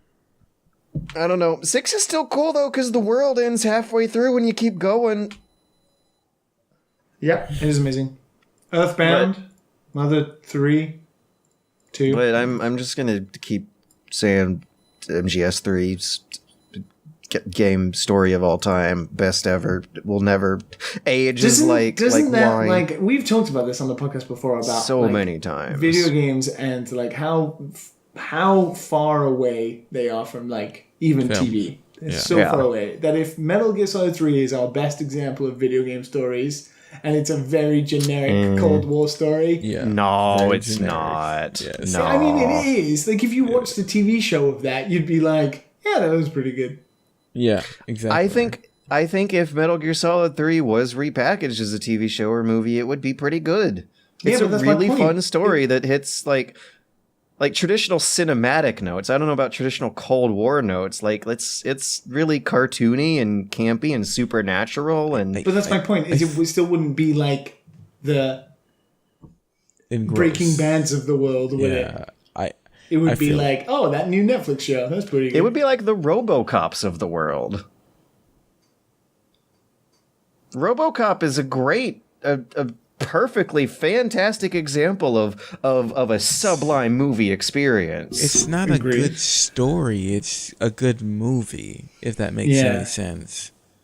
It kind of falls into the category of what we're talking about here about video Yeah, game stories. it literally falls like that. That's a video game turned into a movie right there. Is RoboCop. That's exactly what RoboCop is. Just the most absurd shit. He gets blasted in the first minutes of the movie, and then he turns into a RoboCop. Come on, Have you seen dude. his like have you seen his like finisher in Mortal Kombat? No. He murders people the same way Murphy was murdered. It's like fucking pull up, like machine gun the shit out of them, shooting their eyes out 30 and seconds everything. of fire Yeah. from 4 different angles. Yeah. Gross. Yeah, no, RoboCop moves really, really fast. It's campy and fun and exaggerated and cheesy, but it's also like a scary look at how... But that's right. It's not a good story. It's a great action movie. Yeah, it's one of those action movies of the past. I think what makes video games make us think that they have good stories. It's the world building. It's the interactivity. That's what makes you feel like it's good. Tangentially feeling like the world that you're affecting. Yeah, like The Witcher 3. Like The Witcher 3 was good. Yeah. Right? And The Witcher 3 was good because of like the shorter stories and the characters more than the bigger plot. Absolutely. Yeah. It's like feeling the Lord of the Rings. If you read all the side stories, you'd be like, yes. Radagast. So for like big games, you if you have big games, you want short stories. There's a conflict going on, I think. I think there's a lot of people out there that would disagree with us and would say, like, look, if you play these narrative fiction games or whatever, you'd be like, okay, yeah, maybe, because they're specifically expressly built or developed to tell a story, right? I think games, I truly do think that we've come so far now to kind of agree that it is almost an impossible task to have good gameplay combined with an incredible story. Because you have to make choices. One is at the sacrifice of the other. Yeah, you can't make the player feel a certain way because you want to go a certain way with the story, or feel like he's powerless or whatever. Like it's so hard to kind of control that. I'm bouncing my camera. It's so hard to control that. I still just can't get over that MGS3 happened. Like, the thing is, I agree with everything you guys just said. It's just like I still feel like MGS3 is an exceptional case where it managed despite all these problems. But if you wouldn't watch all of the cutscenes of MGS3 back to back and be able to coherently tell really like what is the intricate details of what's happening. And also it'd be 6 hours long and you'd be like, this is the longest fucking movie I've ever seen. And yes, it's a video game, right? But that is how the story is then drip fed to you, right? Through these long ass cutscenes or whatever. Not just criticizing Kojima, but that's how it's done to you. It's not done at the same pace a TV show or a movie would be done at. It's much more long-form payoff, and then most of the time, video games don't pay off in that story because you're expecting a big boss fight, and you've got to literally yourself carve the narrative by taking out the character or destroying the boss or whatever. In MGS3's case, literally destroying the boss. And then it still does that. That like Naughty Dog playable misery shtick where it will like have you mashing a controller in a way that hurts your hand during a torture scene where the character's getting hurt. It'll like strip you of your equipment and your items during the climax of the story where the tension is at its most highest. But like it does plug into the interactivity in a way you're not going to get if you watch the cutscenes all the way through. Agreed, but you don't necessarily feel the same as if you just found out who killed Roger Rabbit. I don't know, right? It's like... it's just not... MGS2 you did.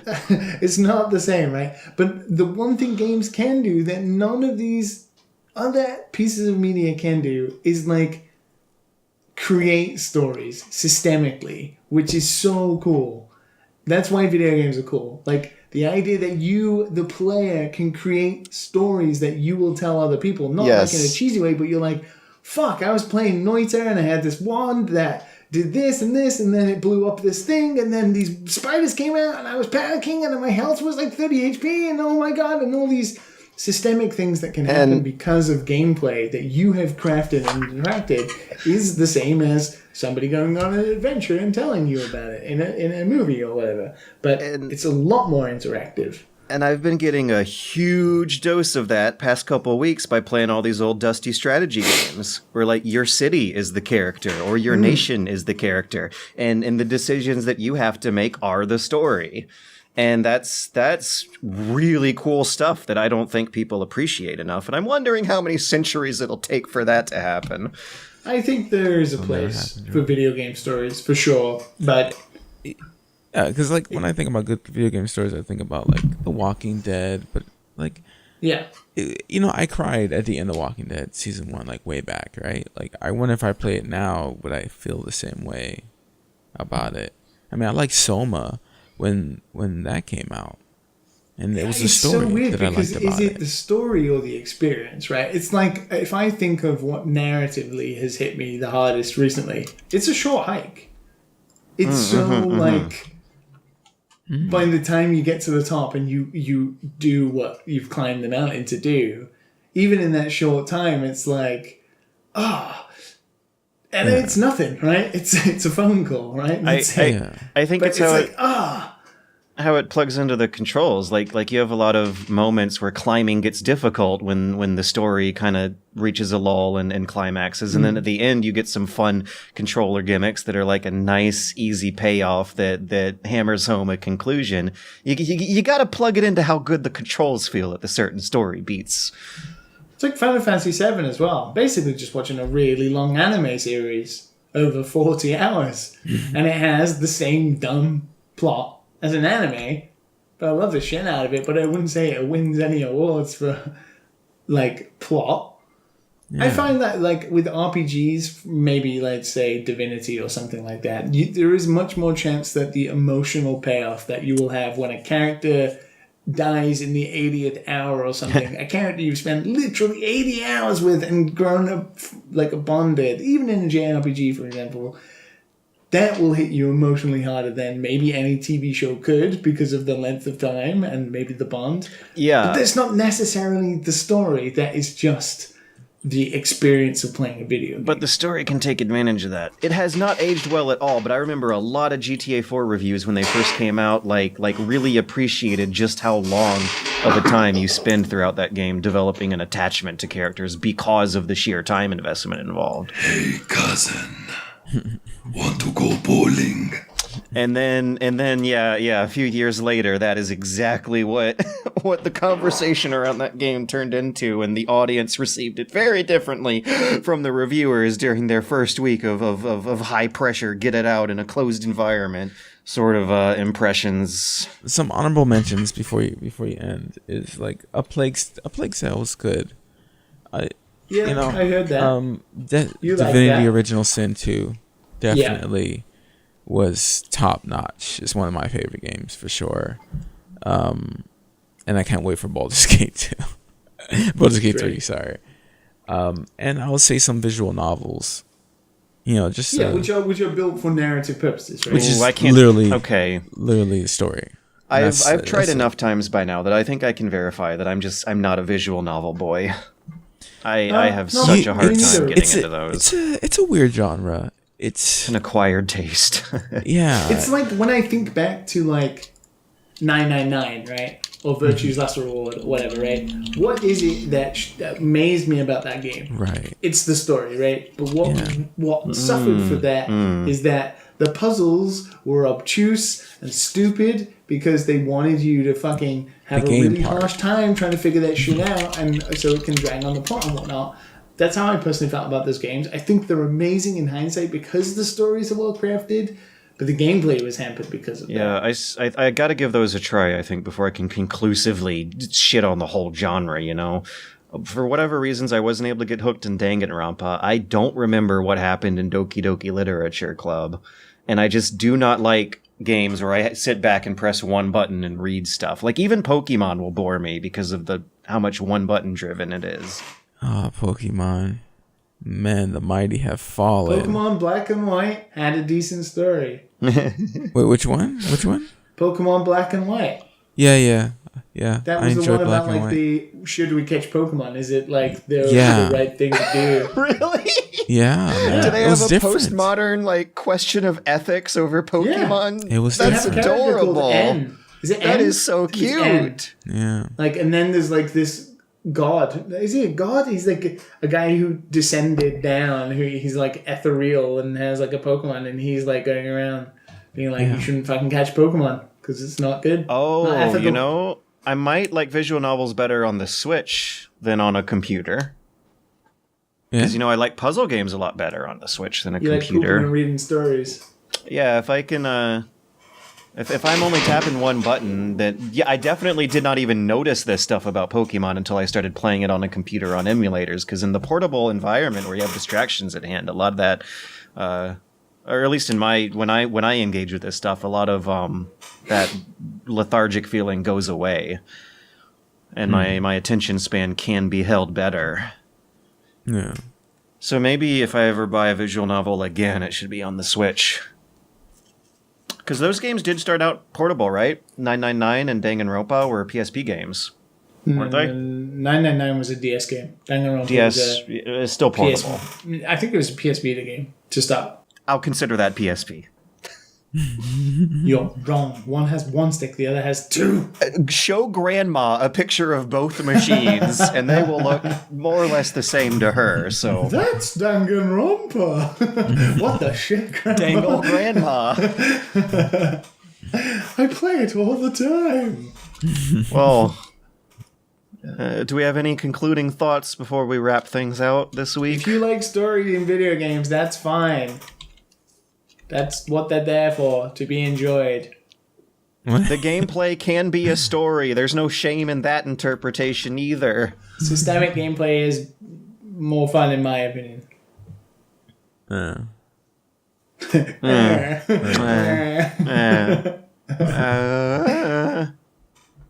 Look out for George's monkey video. God, I can't wait to make the monkey video. Oh, I'm so excited to put out the monkey video. Not the global warming video, the monkey video. Look out for more exciting peeing tweets from Matt. I can't believe we went through a whole podcast where I didn't have to go pee. Oh my god, you're right. Oh my god, that's true.